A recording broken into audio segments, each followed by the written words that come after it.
Welcome to Naresh Kapoor channel. I am Naresh, history faculty. ఈరోజు ఈ వీడియోలో introduction of Indian history part 2 గురించి నేర్చుకుందాము. పార్ట్ 1 ఆల్రెడీ యూట్యూబ్లో అప్లోడ్ చేయడం జరిగింది. ఓకేనా? ఆ యొక్క వీడియోని చూడండి. ఇక లెసన్లోకి వెళ్దాం. యజుర్వేద వేదాలలో రెండవది మరియు వేదాలలో అతి పెద్దది అంటే యజుర్వేద అని చెప్పాల్సి ఉంటుంది. Yajurveda deals with rituals.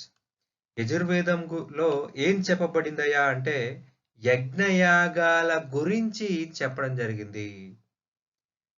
మతం అనేది యజ్ఞయాగాల చుట్టే తిరుగుతా ఉంది. Everything revolves around the rituals.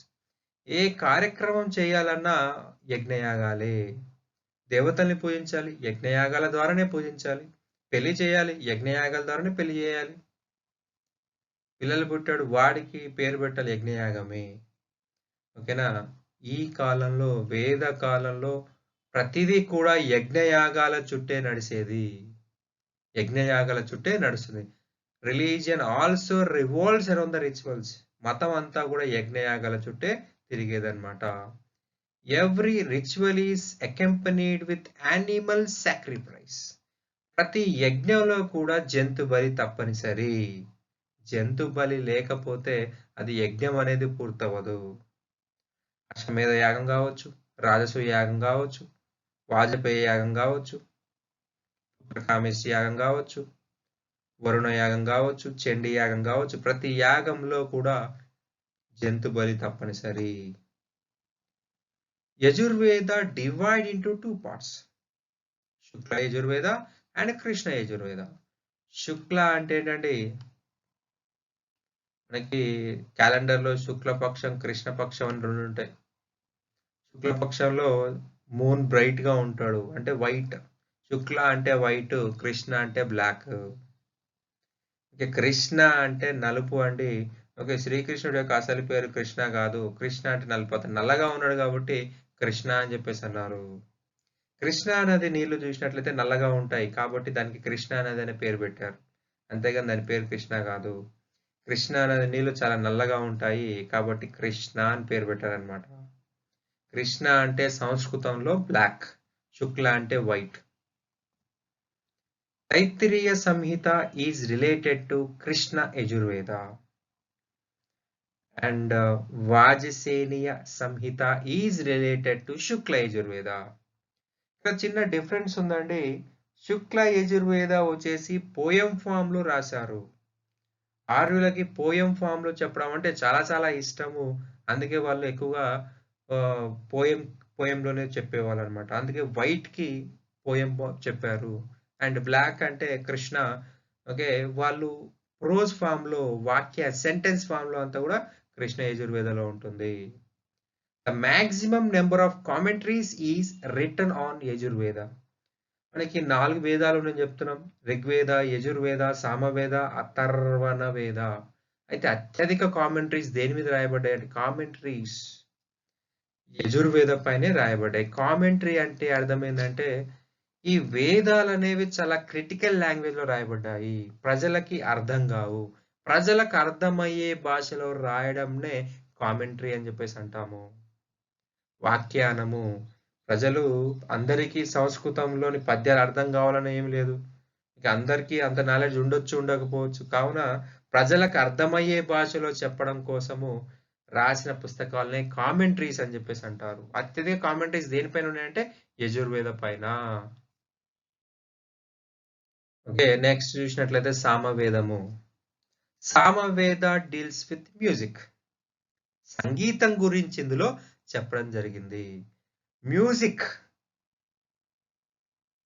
ఋగ్వేదంలోని శ్లోకాలనే సామవేదంలో రాగయుక్తంగా పాడడం జరిగింది, రాయడం జరిగింది. ఋగ్వేదం యొక్క శ్లోకాలనే రాగయుక్తంగా చేయడం జరిగింది. ఓకేనా? ఇక్కడ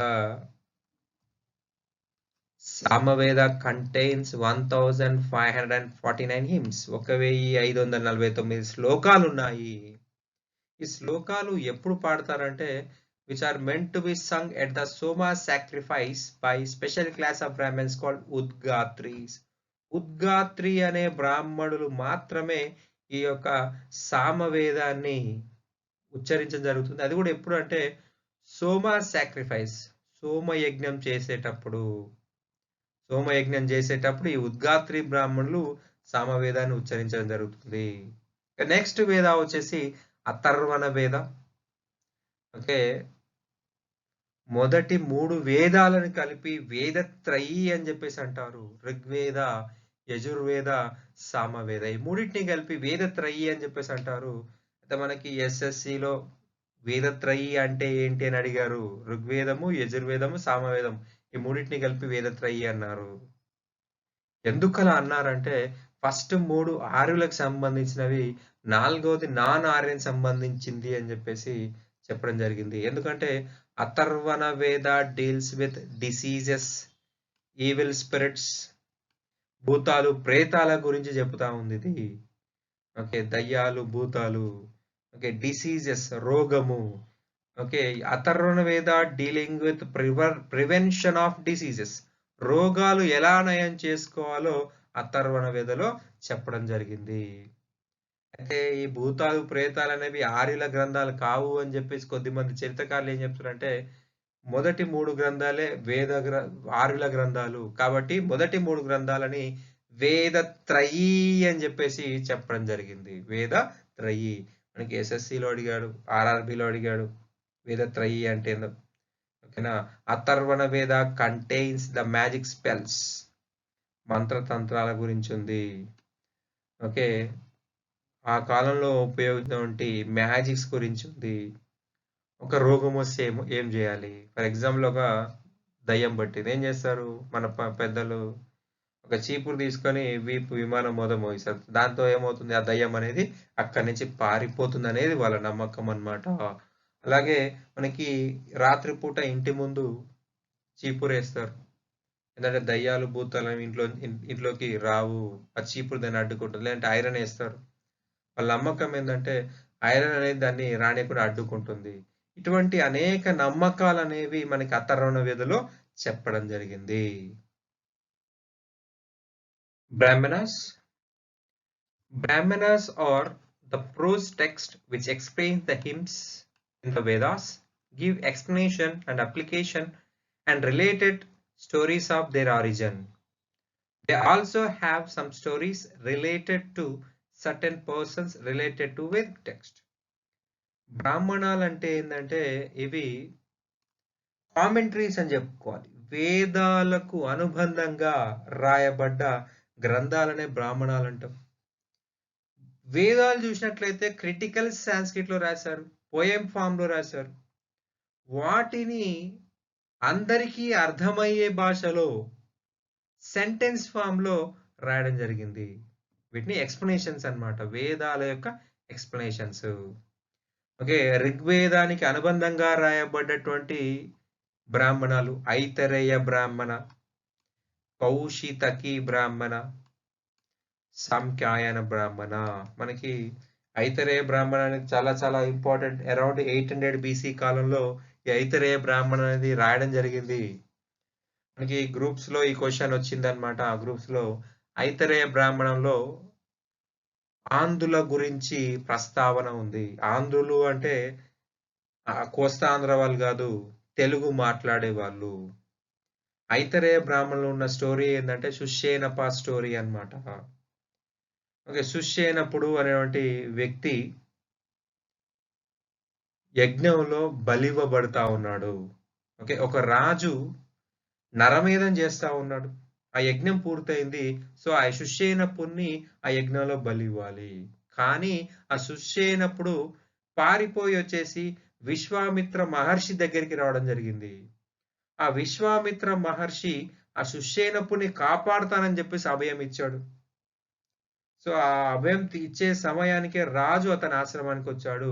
అయితే విశ్వామిత్రుని అడిగారనమాట, అయ్యా మీరు యజ్ఞయాగాల్ని కాపాడేవారు, ఈ సుషేనపుణ్ణి నేను యజ్ఞంలో బలివ్వబోతున్నాను, అతన్ని వెనక్కి పంపించండి అని చెప్పేసి విశ్వామిత్రుడిని రిక్వెస్ట్ చేయడం జరిగింది. కానీ విశ్వామిత్రుడు ఆల్రెడీ ప్రామిస్ చేశాడు.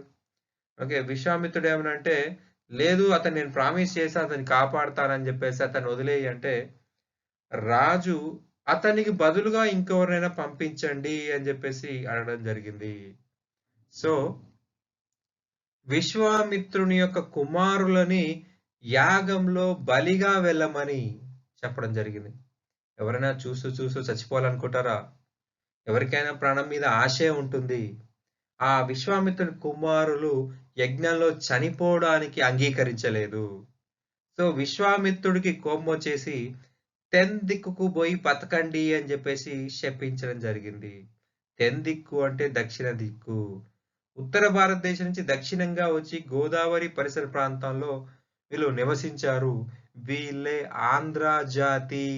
ఈ విశ్వామిత్రుని యొక్క సంతతి చెందిన వాళ్ళే ఆంధ్ర జాతి అని ఐతరేయ బ్రాహ్మణంలో మనకు చెప్పడం జరిగింది.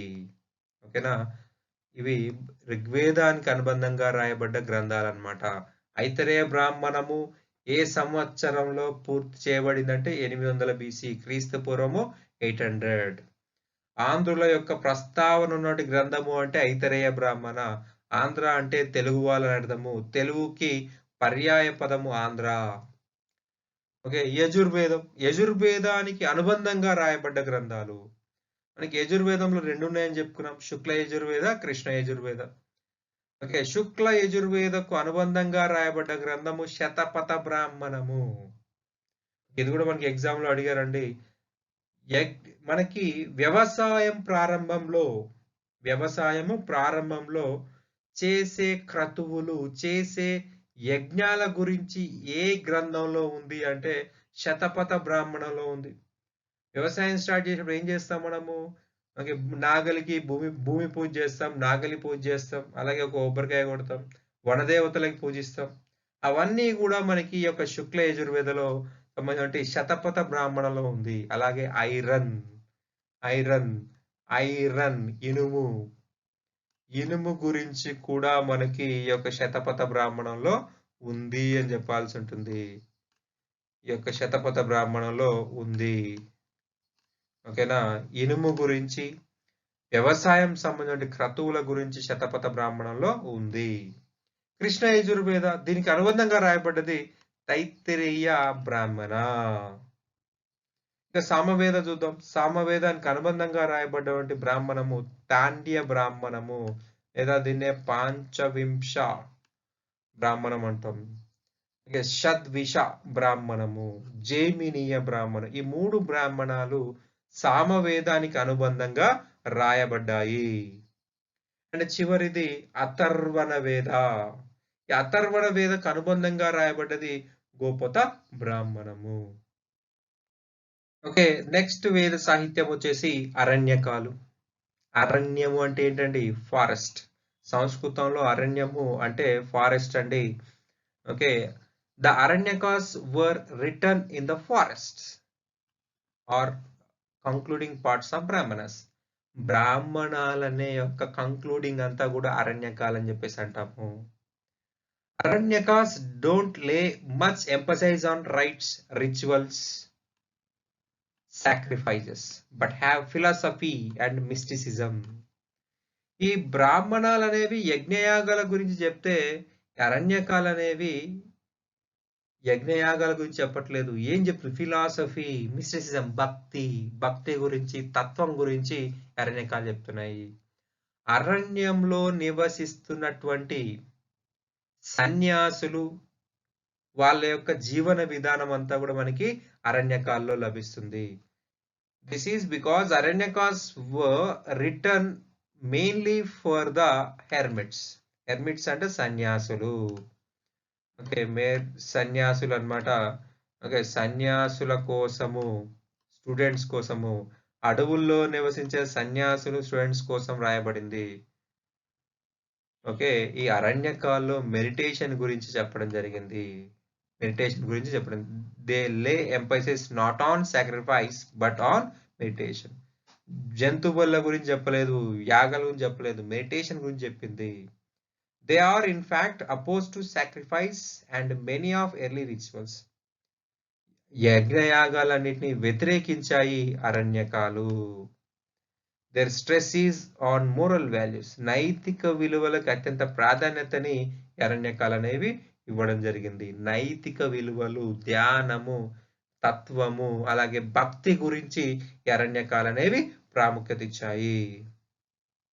Aranyakas are focused on moral science and philosophy. నైతిక శాస్త్రం గురించి, తత్వం గురించి ఎక్స్ప్లెయిన్ చేయడం జరిగింది. They also provide the details of rishis who lived in the forest.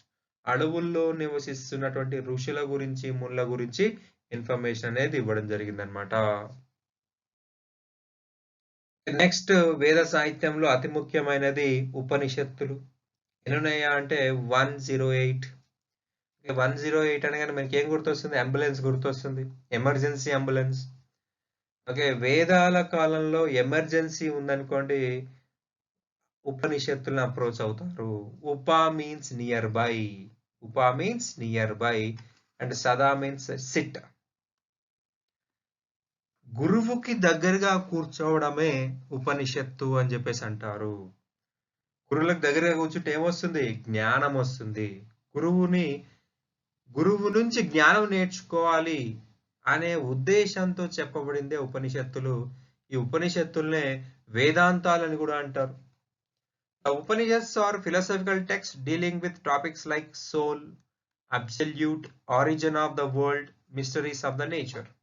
ఉపనిషత్తులు అనేవి ఆత్మ గురించి, పరమాత్మ గురించి, ప్రపంచం యొక్క ఆవిర్భావం గురించి, ఓకే, ప్రకృతి యొక్క శక్తుల గురించి ఇందులో చెప్పడం జరిగిందనమాట. ఆత్మ గురించి, ఆరిజిన్ ఆఫ్ ద వరల్డ్, ప్రపంచం యొక్క ఆవిర్భావము, విశ్వ ఆవిర్భావము, మిస్టరీస్ ఆఫ్ ద నేచర్, ప్రకృతి యొక్క రహస్యాల గురించి ఉపనిషత్తుల్లో చెప్పడం జరిగింది.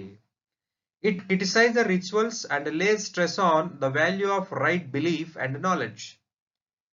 యజ్ఞయాగాలను వ్యతిరేకిస్తుంది ఉపనిషత్తులు. కాబట్టే మనం వీటిని వేదాంతాలని చెప్పేసి అంటాం. ఓకే, ఎవరైనా ఏదైనా మాట్లాడితే వేదాంతం మాట్లాడుతున్నావేరా అంటారు. ఓకే, నార్మల్ లైఫ్ నుంచి పక్కకెళ్ళి అతీతమైన వాటి గురించి మాట్లాడితే వేదాంతం అని చెప్పేసి అంటాము. Okay, it stays the goal of life to attain salvation. మనిషి యొక్క గోల్ ఏంటి అంటే సాల్వేషన్. సాల్వేషన్ అంటే నో బర్త్ ఆఫ్టర్ డెత్. మనిషి చనిపోయిన తర్వాత మళ్ళీ జన్మ లేకపోవడము. ఏం చెప్తుందంటే ఈ ఉపనిషత్తులు, మనిషి యొక్క సోల్, ఆత్మ అనేది పరమాత్మ నుంచి పుడుతుంది. ఆత్మ పరమాత్మ నుంచి పుడుతుంది, కొన్ని రోజులు జీవిస్తుంది, మళ్ళీ చనిపోతుంది. చనిపోయిన తర్వాత మళ్ళీ జన్మ తీసుకుంటుంది, కొన్ని రోజులు నివసిస్తుంది, అనేక కష్ట నష్టాలు ఎదుర్కొంటుంది, మళ్ళీ చనిపోతుంది. మళ్ళీ పుడుతుంది, అనేక కష్ట నష్టాలు ఎదుర్కొంటుంది, మళ్ళీ చనిపోతుంది. ఇలా లైఫ్ సైకిల్ అన్నమాట. ఇది నిరంతరం జరుగుతున్న లైఫ్ సైకిల్. ఈ లైఫ్ సైకిల్ నుంచి మళ్ళీ ఆత్మ పక్కకి వెళ్ళిపోయి పరమాత్మలో కలవడమే మోక్షం అంటున్నాడు, సాల్వేషన్ అంటున్నాడు. ఈ సాల్వేషన్ గురించి మాట్లాడే వాటినే ఉపనిషత్తులు అని చెప్పేసి చెప్తున్నాము. ఎన్నున్నాయి? 108. ఆత్మ వెళ్ళి పరమాత్మలో కలవడమే మోక్షము, సాల్వేషన్ అని చెప్పేసి చెప్తున్నాం అన్నమాట. ఉపనిషత్తులు బ్రాహ్మణుల యొక్క ఆధిక్యాన్ని ప్రశ్నించడం జరిగింది. ఉపనిషత్తులు వేదాల యొక్క ఆధిక్యతను ప్రశ్నించడం జరిగింది. వేదాల యొక్క ఆధిక్యతను ప్రశ్నించడం జరిగింది. మనిషి ఇండివిజువల్, మనిషి పైన ఎటువంటి ప్రభావాలు ఉండకూడదు, మతం యొక్క డామినెన్స్ ఉండకూడదు. మతం అనేది మానవ హక్కుల్ని నాశనం చేస్తుందని చెప్పేసి ఉపనిషత్తులు చెప్పడం జరిగింది. ఓకే, బ్రాహ్మణుల యొక్క అధికారాన్ని క్వశ్చన్ చేసింది ఉపనిషత్తులు. అండ్ గుర్తుపెట్టుకోండి, ఉపనిషత్తులు రాసింది కూడా బ్రాహ్మణులే. ఓకే, హేతువాద బ్రాహ్మణులు ఈ ఉపనిషత్తులు రాయడం జరిగింది. ఈ యొక్క హేతువాద బ్రాహ్మణులు సాంప్రదాయ బ్రాహ్మణులకు వ్యతిరేకంగా రాసిన పుస్తకాలు అన్నమాట. ఉపనిషత్తుల్లో ముఖ్యమైనవి Aitareya Upanishad. Aitareya Upanishad talks about the creation of atma. ఆత్మ ఎలా పుడుతుంది అనే దాని గురించి మీకు ఇందులో చెప్పడం జరిగింది. Chandogya Upanishad deals with rhythm and chanting of mantras. Okay, music related అన్నమాట. మ్యూజిక్ రిలేటెడ్ అన్నమాట. మంత్రతంత్రాల ఉచ్చారణ, మంత్రతంత్రాల ఉచ్చారణ గురించి రిథమిక్‌గా ఎలా పలకాలి, ఓకే. రాగయుక్తంగా ఎలా పలకాలనేది మనకి ఇందులో చెప్పడం జరుగుతుంది. Kathopanishad. Kathopanishad tells of the story of Nachiketa and Yama. నచికేతుడు యముడికి మధ్య జరిగినటువంటి స్టోరీ అన్నమాట. Their conversation evolves into discussion of man, atma, soul, knowledge, మోక్ష. నచికేతుడు మరణిస్తే యముడు అతన్ని నరకానికి తీసుకెళ్ళిపోతా ఉంటాడు. సో నచికేతుడు యముణ్ణి అడిగే ప్రశ్నలు అన్నమాట. మనిషి అంటే ఎవరు, ఆత్మ అంటే ఎవరు, జ్ఞానం అంటే ఏంటి, మోక్షం అంటే ఏంది, ఇవన్నీ కూడా వీళ్ళిద్దరి మధ్య జరిగిన డిస్కషన్స్ అన్నమాట. ఓకే. కఠోపనిషత్తులో చాలా డీటెయిల్డ్ గా మనకి ఉంది. ఆత్మ ఎలా పుడుతుంది, ఎలా చచ్చిపోతుంది, ఆత్మ జ్ఞానం ఎలా పొందుతుంది, మోక్షం ఎలా వస్తుంది, ఇవన్నీ కూడా యముడు నచికేతునికి ఎక్స్ప్లెయిన్ చేయడం జరుగుతుంది. Brihadaranyakopanishad talks about transmigration of atma. ఆత్మ యొక్క పరిభ్రమణం అన్నమాట.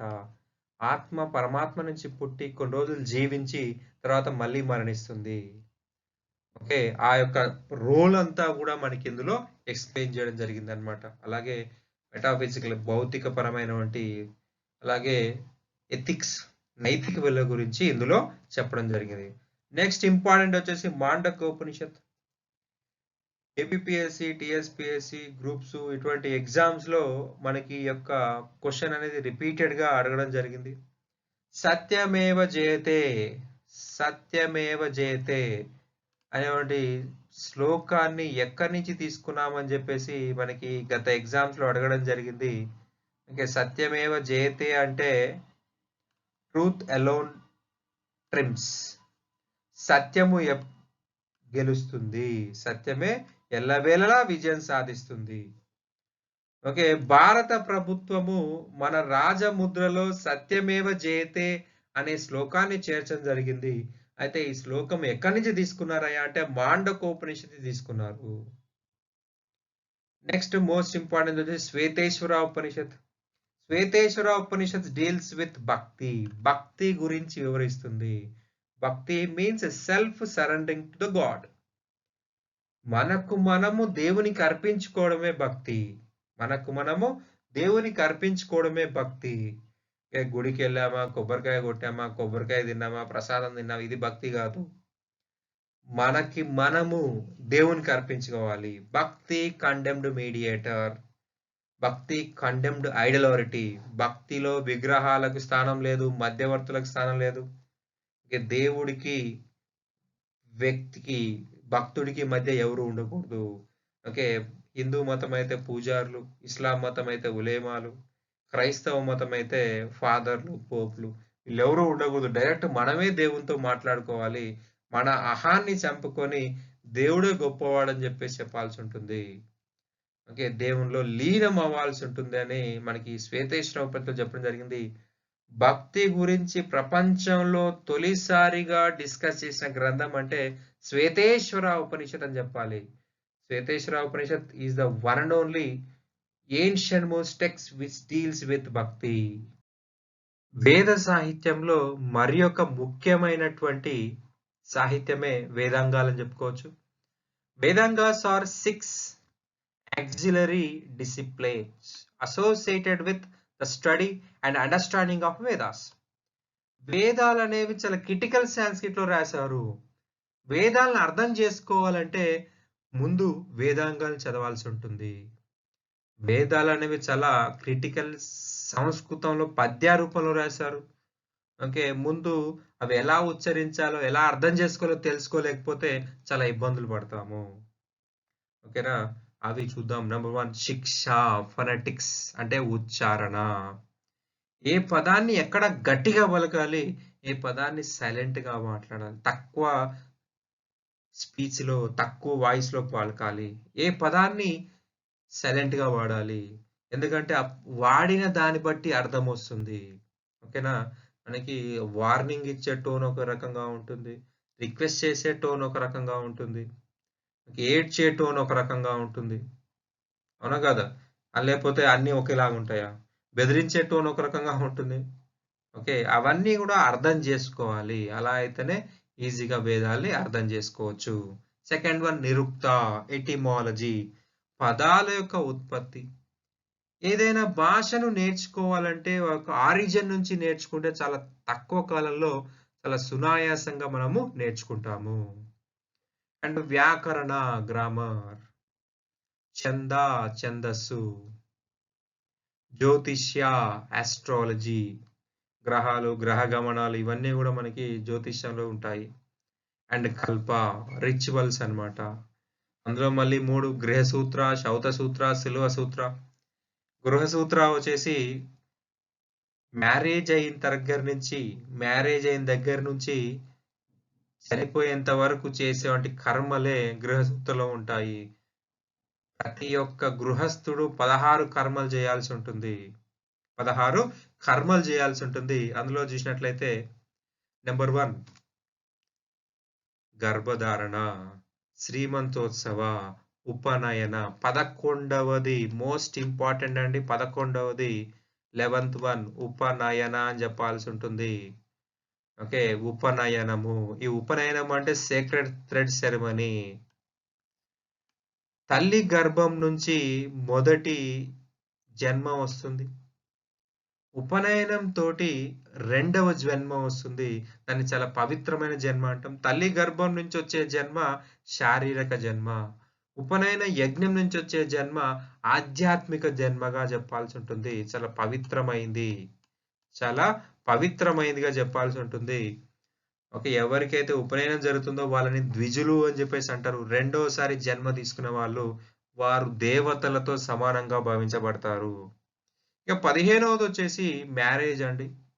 16వదొచ్చేసి అంత్యాస్తి. తల్లిదండ్రులు మరణించిన అనంతరం తల్లిదండ్రుల యొక్క కర్మకాండలు నిర్వహించడమే అంత్యాస్తి. ఆ తల్లిదండ్రుల యొక్క అంత్యాస్తి కార్యక్రమాలు చేస్తేనే వాళ్ళకి మోక్షం వస్తుంది. లేకపోతే భూత ప్రేతాల్లాగా ప్రపంచం మనకి ఆకాశంలో తిరుగుతా ఉంటారు. వాళ్ళకి మోక్షం అనేది ఉండదు. మళ్ళీ జన్మ అంటూ ఉండదు. ఈ 16 కర్మల గురించి డీటెయిల్డ్‌గా మనకి గృహ సూత్రలో చెప్పడం జరిగింది. శౌత సూత్ర రాజు తన రాజ్యాన్ని కాపాడుకోవడం కోసము చేయవలసినటువంటి కర్మలు. అశ్వమేధ యాగము, రాజసూయ యాగము, వరుణ యాగము అండ్ ఎక్సెట్రా ఎక్సెట్రా. అశ్వమేధ యాగం చూసినట్లయితే రాజ్యం యొక్క సరిహద్దులను విస్తరించడానికి అశ్వమేధ యాగాన్ని చేయడం జరుగుతుంది. సులువ సూత్ర చూసినట్లయితే కన్స్ట్రక్షన్ ఆఫ్ 5 ఆల్టర్స్. మనకి యజ్ఞ వేదికలు స్క్వేర్ షేప్ లో కన్స్ట్రక్ట్ చేస్తారు, స్టార్ షేప్ లో కన్స్ట్రక్ట్ చేస్తారు, పిరమిడ్ షేప్ లో కన్స్ట్రక్ట్ చేస్తారు, ట్రయాంగిల్ షేప్ లో, గరుడా షేప్ లో. ఇవన్నీ కూడా వాటి ఎత్తు ఎంత ఉండాలి, వాటి వెడల్పు ఎంత ఉండాలి, లోతు ఎంత ఉండాలి, ఇవన్నీ కూడా ఈ సులువ సూత్రాలు చెప్పారు. Geometrical knowledge was discussed in Sulva Sutra. Sulva Sutra. ఇది మనకి గత ఎగ్జామ్స్ లో అడిగారనమాట. జియోమెట్రికల్ నాలెడ్జ్ ఎక్స్ప్లెయిన్ చేసినటువంటి వేద సాహిత్యం అంటే సులువ సూత్ర అనేది గుర్తుపెట్టుకోవాల్సి ఉంటుంది. వేద సాహిత్యంలో మరి ఒక ముఖ్యమైన గ్రంథాలే పురాణాలు. ఎన్నున్నాయి? 18 ఉన్నాయి. అష్టాదశ పురాణాలు అని చెప్పేసి అంటాం. ఇవి ఆర్యుల కాలంలో మౌఖికంగా డెవలప్ అయ్యాయి. కానీ శిశునాగుల కాలం నుంచి గుప్తుల కాలం వరకు. శిశునాగుల కాలం అంటే 5th century BC. 5th century BC నుంచి 5th సెంచరీ ఏడి మధ్యలో అంటే దాదాపు 1000 సంవత్సరాల కాలంలో వీటిని పుస్తకాల రూపంలోకి తీసుకురావడం జరిగింది. ఓకేనా. మనకి బెస్ట్ ఎగ్జాంపుల్స్ అంటే నారద పురాణము, విష్ణు పురాణము, లింగ పురాణము, వాయు పురాణము, గరుడ పురాణము, మార్కండేయ పురాణము, బ్రహ్మాండ పురాణము. ఓకే. ఉపవేదాలు. వేదాలంతా పెద్దవి కాదు, కానీ వేదాలకు ఉండవలసిన లక్షణాలన్నీ ఉంటే దాన్ని ఉపవేదాలు అంటారు. వేదానికి ఉండవలసిన లక్షణాలు ఉన్నాయి, కానీ వేదాలంత పెద్దవి కాకపోతే వాటిని ఉపవేదాలు అంటారు. Ayurveda deals with medicine and associated with Rigveda. ఋగ్వేదానికి అనుబంధంగా రాయబడ్డది ఆయుర్వేదం అన్నమాట. Dhanurveda deals with archery and associated with Yajurveda. Archery బాణాలు విలువిద్యకు సంబంధించింది అన్నమాట. ఇది దేనికి అసోసియేట్‌గా ఉంది? యజుర్వేదానికి. గంధర్వ వేద deals with music and dance. Music అంటే మనకి ఖచ్చితంగా ఏం గుర్తొస్తది? సామవేదం గుర్తొస్తది. సామవేదానికి అనుబంధంగా రాసిందే గాంధర్వ వేద. అండ్ శస్త్ర వేద deals with military technology associated with Atharvana వేద.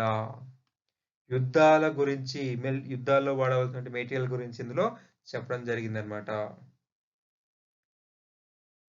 Thanks for watching. Please like, share and subscribe Naresh Kapoor channel. నేను చేసే ప్రతి వీడియో మీకు నోటిఫికేషన్ కింద రావాలంటే ఈ సబ్స్క్రైబ్ పక్కన బెల్ ఐకాన్ని ప్రెస్ చేయండి. Thank you.